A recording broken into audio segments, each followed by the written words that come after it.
राज्यसभेसाठी पवार कुटुंबात सलोखा होणार का याकडे लक्ष। 2 एप्रिलला शरद पवारांची राज्यसभेची मुदत संपणार। सुनेत्रा पवारांच्या पाठिंब्यावर शरद पवार राज्यसभेत जाणार का याकडे लक्ष।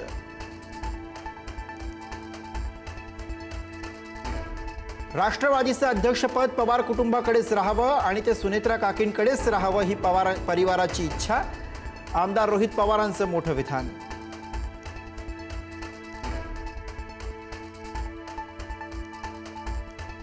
भाजपच्या 100 कोटींच्या घोटाळ्याच्या फाईल उल्लेखानंतर अपघात झाल्याने अनेकांना घातपाताचा संशय।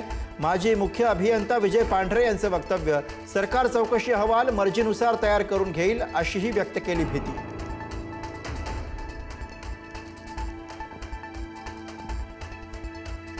पुण्यातील मुंडवा जमीन प्रकरणात पार्थ पवारांना क्लीन चिट नाही। खारगे समितीचा कुठलाही अहवाल अद्याप राज्य सरकारकडे सादर नाही।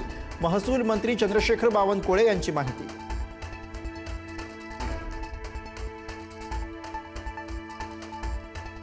काँग्रेस खासदारांकडून पंतप्रधान मोदींवर लोकसभेत होणार होता हल्ला। अध्यक्ष ओम बिर्लांकडून हल्ल्याच्या बातमीला दुजोरा। मी मोदींना सभागृहात येऊ नका असं सांगितलं, ओम बिर्लांची माहिती।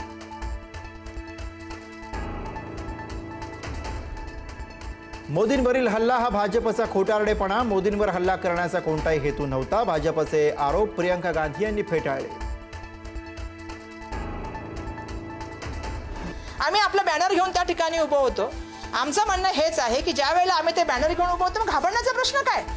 भाजपच्या आरोपांनंतर काँग्रेसच्या महिला खासदार निशिकांत दुबेंविरोधात आक्रमक। आम्ही फक्त बॅनर झळकावले, सरकार इतकं का घाबरतं। वर्षा गायकवाडांसह प्रतिभा धानोरकर यांचा सवाल।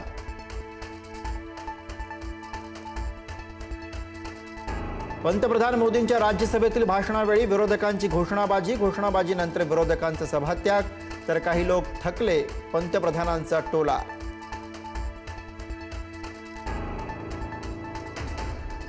स्वतःला राजा समजणारे आर्थिक असमानतेवर बोलत होते। देशाच्या अर्थव्यवस्थेची 3ऱ्या स्थानाकडे वाटचाल। विरोधकांच्या काळात अर्थव्यवस्था 13व्या स्थानी होती। पंतप्रधान मोदींचा राहुल गांधींसह काँग्रेसवर निशाणा।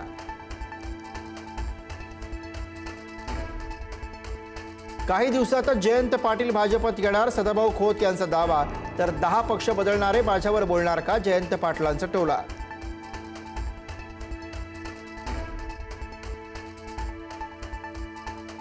मुंबई पुणे एक्सप्रेसवेवरील वाहतूक कोंडीवरून मनसे अध्यक्ष राज ठाकरेंचा संताप। प्रवाशांकडून घेतलेला टोल परत करण्याची मागणी।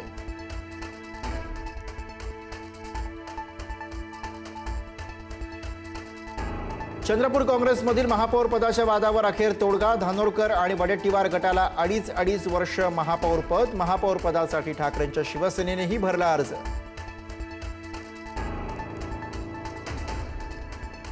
मुंबई महापालिकेत मोठा ट्विस्ट। भाजपचा महापौर पदानंतर आता उपमहापौर पदावरही दावा।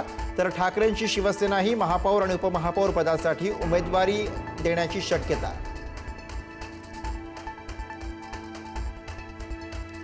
धुळ्यात वसतिगृहामध्ये झालेल्या विद्यार्थिनीच्या विनयभंगानंतर पालकांमध्ये भीतीचं वातावरण। पालकांनी आपल्या मुलींना तत्काळ घरी नेलं। वसतिगृह अधीक्षकासह एका महिलेला अटक।